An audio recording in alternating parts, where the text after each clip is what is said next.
You were just talking about the talk between Xi Jinping and President Biden, but at the same day you turn yourself into the court. But outside the court, you were talking. You have some very impressive speech.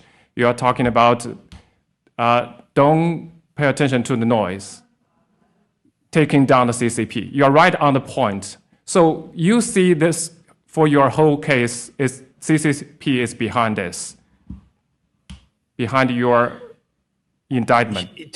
To put it in context for particularly for our Chinese brethren that are watching this through News, GTV, and Getter, on the surface, the case that the West made for assisting China and not letting the regime collapse at Tiananmen Square. Remember, in the history of the process of the freedom of the Chinese people, Tiananmen is so important because it came right after the fall of the Berlin Wall. And it's the Chinese people in many, many cities, young Chinese, including brother Miles Guo, who as a young man were standing up and said, hey, we can be free just like when they threw off the Soviet Union, we can be free. It was the West that supported the regime. It was the Bush administration. Scowcroft came over. General Scowcroft came in 30 days and said, we don't mind the lockdowns, right? We'll support this regime for economic reasons. And the whole argument that was put forward to the American people, Lao Beijing, the deplorables of the time, is that the more we work with the Chinese Communist Party, the more we're going to change them, the more the economy gets better, the more they see the benefits of capitalism, the more they see open markets, that we will change them and they'll become like us. They'll become a liberal democracy. They will eventually, when they're stable, they will actually allow democracy and rule of law and all those good things that the West has to the Chinese people, and everything will be fine. That was a lie. That was a lie. And it didn't happen like that. In fact, I would argue the exact opposite happened. As the globalists became more powerful throughout the world, in the West, particularly from the Party of Davos, the World Economic Forum, as the globalist corporations and the power of Wall Street became greater, we became more, our government and power structure became more like the CCP. And that's what we said today. We're emulating the state capitalism of the CCP and the authoritarian rule.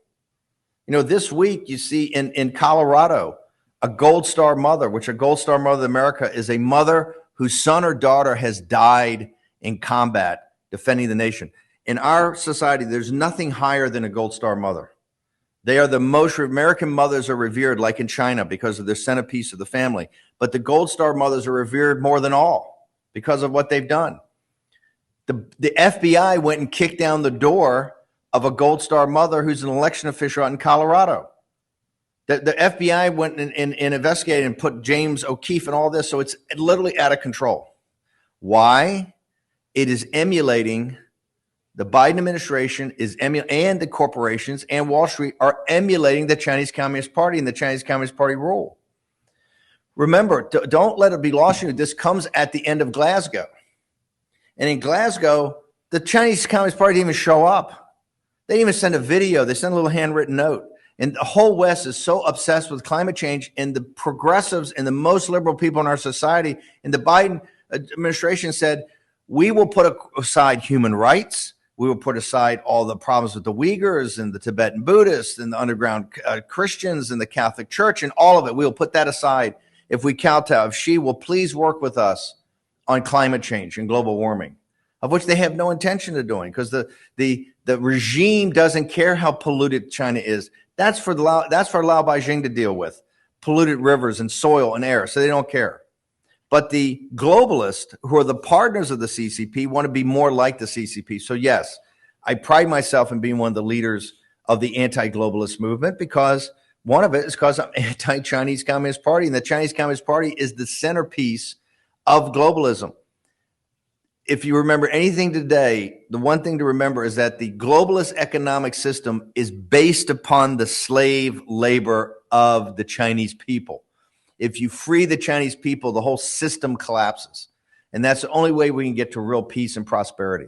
The freedom of the Chinese people, the throwing off their chains, the renouncing their slavery by economic forces throughout the world that are in collusion and partnership with a criminal organization that suppresses them. And so, yes, I'm anti-globalist.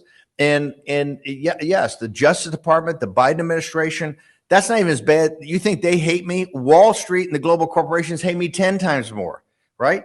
And I wear that as a badge of honor. I get energy off that. They are evil, right? They are evil and we are good, right? So I have no problem. In fact, if they didn't hate me, I would say I'm not doing my job. So I want them to try to throw me in jail. I want them to try to suppress my voice. I want them to attack me every day, because in doing that, I know that I'm over the target. So no, Monday is just another day in the struggle.